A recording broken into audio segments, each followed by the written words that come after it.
दोस्तों नमस्कार, आपके अपने YouTube चैनल में आप सभी का हार्दिक स्वागत है। दोस्तों आज एक महत्वपूर्ण वीडियो लेकर आए हैं जिसमें हम बात करेंगे विधानसभा आम चुनाव 2023 मतदान दिवस के दिन निविदित मतपत्र यानी टेंडर वोट और प्रॉक्सी मतदान क्या है, इसकी प्रक्रिया क्या होती है, कौन कौन से प्रपत्र अपने को तैयार करने होते हैं और कौन कौन से लिफाफे अपने को तैयार करने होते हैं, इसकी पूरी प्रोसेस आपको बिंदुवार बताई जाएगी, पूरी जानकारी आपको दी जाएगी। दोस्तों वीडियो महत्वपूर्ण होने वाला है, वीडियो को अंत तक जरूर देखिएगा। और अगर आप चैनल पर नए हैं, चैनल को सब्सक्राइब नहीं किया है दोस्तों, चैनल को जरूर सब्सक्राइब कर लें, बेल आइकन प्रेस करके ऑल नोटिफिकेशन ऑन कर लें। दोस्तों यह वीडियो केवल आपकी सहायता के लिए बनाया गया है। अंतिम रूप से चुनाव आयोग या निर्वाचन आयोग और अपने निर्वाचन अधिकारी के दिशा निर्देश और नियम का ही पालन करना है, उन्हीं को सही मानते हुए अपने को मतदान प्रक्रिया संपन्न करवानी है। चलिए दोस्तों वीडियो शुरू करते हैं। तो यहाँ देखिए दोस्तों, सबसे पहले यदि हम बात करें निविदित मतपत्र यानी टेंडर वोट क्या है और इसकी प्रोसेस क्या होती है, कौन इसको डाल सकता है, इसकी पूरी जानकारी हम देखेंगे।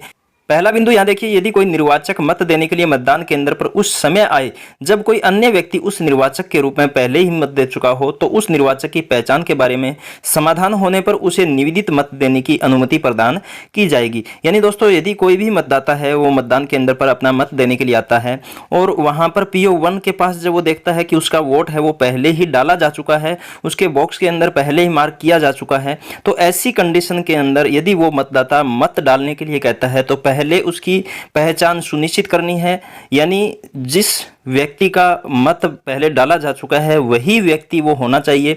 ये पहचान उसके पास जो भी फोटो पहचान पत्र है उसके माध्यम से अपने को सुनिश्चित करनी है। और जब पहचान सुनिश्चित हो जाती है तो उसके बाद उसको निविदित मत देने की अनुमति दी जाएगी और निविदित मत पत्र जो है वो उसको देते हुए इसकी प्रोसेस है वो कंप्लीट करवाई जाएगी। दोस्तों इसके संबंध में पीठासीन अधिकारी है वो निर्णय लेने के लिए स्वतंत्र है, उसी का निर्णय अंतिम रूप से मान्य होता है।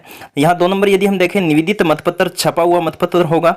ये दोस्तों अपने जब मतदान सामग्री अपने को प्राप्त होती है तो उसके अंदर निविदित मतपत्र हैं या बैलेट पेपर हैं वो अपने को मिलते हैं।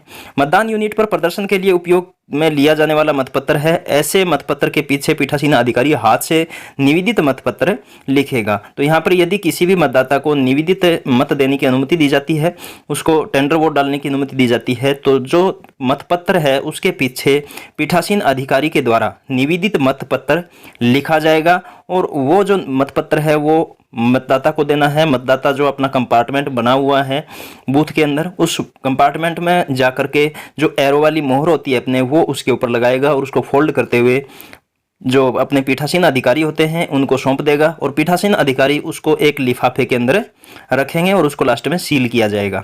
यहाँ पर देखिए, यदि ऐसा होता है कि कोई मतदाता है वो निविदित मत डालता है, टेंडर वोट डालता है, तो जिस प्रकार से अपने वास्तविक मतदान के समय PO 2 के द्वारा 17 कै रजिस्टर तैयार किया जाता है, 17 कै रजिस्टर के अंदर एंट्री की जाती है, उसी प्रकार टेंडर वोट की भी अपने को एंट्री करनी होती है। यहाँ पर प्रारूप 17 कै निविदित मतपत्रों की सूची में निर्वाचक का नाम व क्रम संख्या लिखकर हस्ताक्षर करवाएगा। यानी 17 ख एक प्रपत्र होता है जिसके अंदर जो निर्वाचक है उसका नाम लिखा जाएगा, उसकी क्रम संख्या लिखी जाएगी और उसके हस्ताक्षर है वो लिए जाएंगे। दोस्तों ये जो 17 ख जो प्रपत्र है इसके बारे में भी हम बात करेंगे, इसमें कौन कौन सी डिटेल अपने को भरनी होती हैं और किस प्रकार से भरनी होती हैं, तो वीडियो के लास्ट में हम ये भी देखेंगे।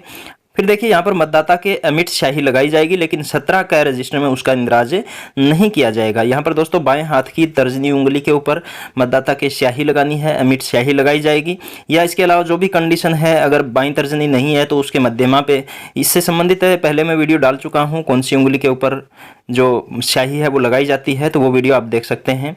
तो यहाँ पर जो भी मतदाता टेंडर वोट डालता है उसकी एंट्री अपने को 17 ख जो प्रपत्र अपने को दिया गया है उसके अंदर करनी है। 17 कै रजिस्टर के अंदर ऐसे मतदाता की कोई एंट्री नहीं की जानी है। आगे देखिए आप, मतदाता वोटिंग कंपार्टमेंट में जाकर एरो क्रॉस मार्क सील की सहायता से इच्छित उम्मीदवार को मत अंकित कर मतपत्र गोपनीय रूप से पीठासीन अधिकारी को सुपुर्द कर देगा। पीठासीन अधिकारी उसे अलग लिफाफे में रखकर सील बंद करेगा। तो यहाँ पर टेंडर वोट यदि कोई मतदाता डालता है तो उसको मतपत्र जारी किया जाएगा। मतपत्र जारी करने के बाद में वो कंपार्टमेंट के अंदर जाएगा, वहां पर जो एरो मार्क सील होती है अपने एरो क्रॉस वाली, वो उसको देंगे। वो अपने इच्छित उम्मीदवार के सामने वो सील लगाएगा और उसको फोल्ड करते हुए गोपनीय रूप से पीठासीन अधिकारी को देगा। पीठासीन अधिकारी उसको एक अलग से लिफाफे के अंदर सीलबंद करेगा। तो दोस्तों ये पूरी प्रोसेस होती है। एक बार शॉर्टली मैं फिर से आपको बता देता हूं। यदि कोई ऐसा मतदाता आता है मत डालने के लिए जिसका मत पहले से डाला जा चुका है, कोई और है वो उसका मत डाल चुका है, यानी पीओ 1 के पास जो मार्क्ड कॉपी होती है उसके अंदर उसकी एंट्री हो चुकी है, उसको क्रॉस किया जा चुका है, तो ऐसी कंडीशन के अंदर उस मतदाता की पहचान सुनिश्चित करते हुए उसको टेंडर वोट डालने के लिए अनुमति दी जाएगी। और उसकी जो पूरी प्रोसेस है उसमें उसको मतपत्र दिया जाएगा, एरो क्रॉस वाली मोहर है वो दी जाएगी, कंपार्टमेंट में जाएगा, वहां पर जाकर के वो अपने इच्छित उम्मीदवार के सामने वो सील लगाएगा और उसको फोल्ड करते हुए मतपत्र को पीठासीन अधिकारी को सुपुर्द कर देगा। तो निवेदित मतपत्र की ये पूरी प्रोसेस होती है दोस्तों। अब यहाँ पर जो 17 ख प्रपत्र होता है उसमें कौन कौन सी जानकारी अपने को एंटर करनी है ये हम बात करेंगे दोस्तों। इसके बाद में प्रॉक्सी मतदान क्या है उसकी भी हम बात करेंगे।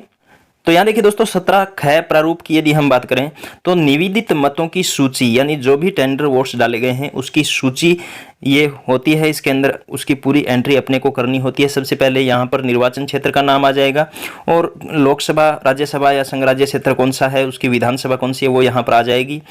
मतदेय स्थल की संख्या तथा नाम, यानी भाग संख्या और उस मतदेय स्थल का नाम आ जाएगा, जो अपना बूथ है उस बूथ का नाम आएगा। उसके बाद निर्वाचक नामावली की भाग संख्या आ जाएगी, बूथ नंबर कितना है, बूथ का नाम क्या है, भाग संख्या जो है निर्वाचक नामावली की वो यहाँ पर अपने को एंट्री करनी है। उसके बाद देखिए नीचे हम देखें तो जितने भी मत डाले जाते हैं, निवेदित मत डाले जाते हैं, उनकी क्रम संख्या अपने को यहाँ पर एंटर करनी है। अगर 1 है तो 1 आ जाएगा, 2 है तो 2 आ जाएगा, जितने भी मत डाले जाते हैं उनकी क्रम संख्या। उसके बाद निर्वाचक का नाम, जो भी वोटर है उसका नाम अपने को यहाँ पर एंटर करना है। निर्वाचक नामावली में निर्वाचक की क्रम संख्या, यानी जो वोटर लिस्ट है उसके अंदर उस मतदाता की क्रम संख्या क्या है, उसका जो वोट है वो किस क्रम संख्या के ऊपर है, वो अपने को यहाँ पर लिखनी होती है। उसके बाद उस व्यक्ति का मतदाता रजिस्टर प्रारूप 17 क में क्रम संख्या जिसने निर्वाचक के बदले में पहले ही मतदान कर दिया है, यानी उस मतदाता का वोट पहले कोई अन्य डाल के गया है, वो कौन सी क्रम संख्या के ऊपर दर्ज किया गया है 17 क रजिस्टर के अंदर जो PO2 एंट्री करता है वो अपने को यहाँ पर लिखनी है। 17 क रजिस्टर में उसका जो मत डाला गया है पहले वो कितने क्रम पर, कितनी क्रम संख्या के ऊपर डाला गया है वो यहाँ लिखेंगे। उसके बाद निर्वाचक के हस्ताक्षर और अंगूठे के निशान। तो ये कुछ महत्वपूर्ण जानकारी है, वो अपने को निवेदित मतों की सूची है जो प्रारूप 17 क है इसके अंदर एंटर करनी होती है। इसमें जितने भी टेंडर वोट डाले जाते हैं उन सभी की एंट्री करते हुए नीचे आप देखेंगे यहाँ पर डेट अपने को लगानी है और पीठासीन अधिकारी के हस्ताक्षर यहाँ पर होंगे। तो इस प्रकार से प्रारूप 17 ख तैयार करना है। और ये प्रारूप 17 ख है, साथ में जो निवेदित मतपत्र डाले गए हैं वोटर्स के द्वारा वो ये दोनों एक लिफाफे के अंदर अपने को सीलबंद करने हैं।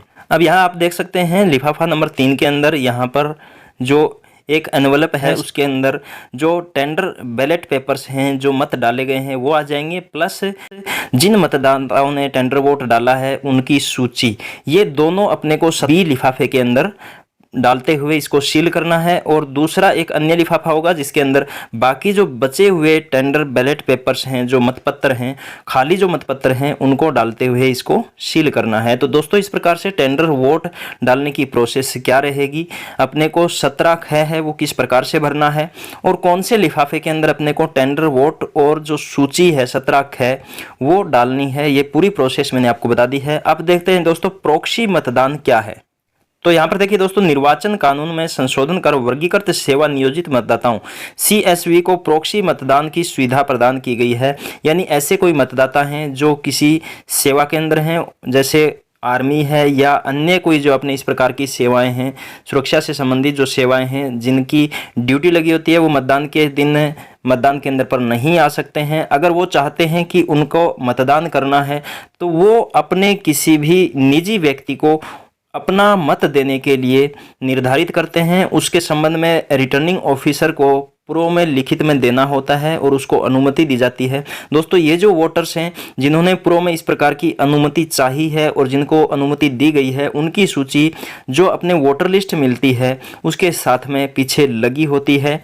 यहाँ पर दूसरा बिंदु देखिए, प्रॉक्सी द्वारा मतदान के लिए मतदान केंद्र पर अधिकृत व्यक्तियों की सूची चिन्हित प्रति के अंत में लगी होती है। यानी जो प्रॉक्सी वोटर्स हैं, यानी किसी अन्य मतदाता के स्थान पर वोट डालने के लिए जो आते हैं, पूर्व में जिनको अनुमति दी गई है, उनकी सूची वोटर लिस्ट के पीछे लगी होती है। प्रॉक्सी को सामान्य मतदाता के लिए विहित प्रक्रिया के अनुसार ही मतदान करावे, लेकिन अमिट शाही बाई तर्जनी के स्थान पर बाई मध्यमा पर लगाई जावे। तो दोस्तों जो प्रोसेस होगी वोट डालने की, वो पूरी की पूरी प्रोसेस जो सामान्य मतदाता है, जैसे PO1 के पास उसकी पहचान सुनिश्चित की जाएगी, और जो उसका बॉक्स है जहां पर उसकी एंट्री है उसके ऊपर जो रेड लाइन हम लगाते हैं वो भी लगाई जाएगी। अगर महिला है तो उसके राउंड बॉक्स किया जाएगा, अगर ट्रांसजेंडर है तो उसके स्टार किया जाएगा। ये पूरी प्रोसेस नॉर्मल होती है, ये इनके लिए भी करनी होती है। इसके अलावा PO2 के पास जो प्रोसेस होती है, 17 का रजिस्टर के अंदर एंट्री करना, अमिट स्याही लगाना, पर्ची जारी करना, ये सब कार्य जिस प्रकार से सामान्य मतदाता के लिए किए जाते हैं वही सब कार्य प्रॉक्सी मतदाता के लिए किए जाते हैं। प्रोसेस जो है वो डालने की वो सेम रहती है, लेकिन इसके अंदर थोड़ा सा चेंज होता है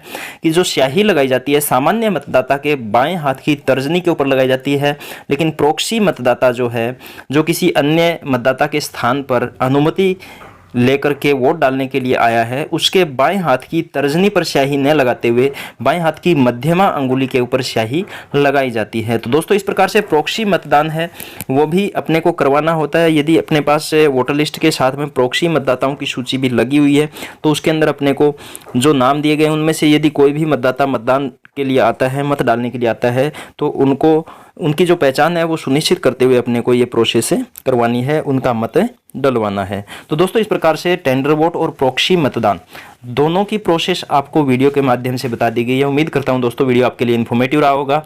वीडियो को लास्ट तक देखने के लिए बहुत बहुत धन्यवाद दोस्तों। चैनल पर नए हैं तो चैनल को सब्सक्राइब जरूर कर लें, बेल आइकन प्रेस करके ऑल नोटिफिकेशन ऑन कर लें ताकि आने वाले नई वीडियो का नोटिफिकेशन आपको मिल सके। दोस्तों एक बार फिर से बता देता हूं कि ये वीडियो केवल और केवल आपकी सहायता के लिए बनाया गया है। यदि किसी प्रकार का विरोधाभास होता है तो आपको निर्वाचन आयोग या जो चुनाव आयोग है या अपने जो निर्वाचन अधिकारी हैं उनके द्वारा जो भी निर्देश आपको दिए जाते हैं उन्हीं निर्देशों के अनुरूप आपको कार्य करना है और अपना जो मतदान की प्रोसेस है वो संपन्न करवानी है। दोस्तों फिर मिलते हैं एक नए वीडियो के साथ, तब तक के लिए जय हिंद जय भारत।